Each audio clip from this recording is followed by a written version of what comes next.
বন্ধুরা, আজকে আমি এটাতে আটা মেখে আপনাদের দেখাবো। তো দেখুন, এই যে নিয়ে নিয়েছি একটা আটা মাখার জিনিস। এটা দিয়ে আটা কেন, অনেক কিছুই হয়। বাঁধাকপি কাটা যায়, আলুর চিপস কাটা যায়, তবে এটাতে আটাও খুব ভালো মাখা যায়।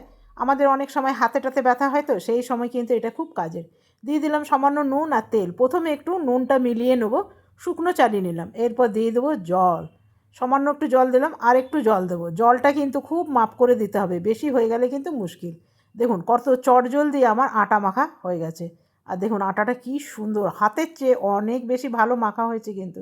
চলুন আপনাদের বার করে দেখায়। এই যে সামান্য তেল দিয়েছিলাম না, তেলের কারণ কিন্তু এটা একদম পরিষ্কার আছে। আর দেখুন বন্ধুরা, কি সুন্দর একদম নরম আটা মাখা হয়েছে।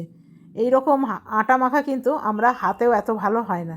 তো আমি লেচি করে নিলাম, এরপরে বানিয়ে নেবো রুটি। তো চলুন আজকের মতন এখানেই শেষ করলাম। Bye bye.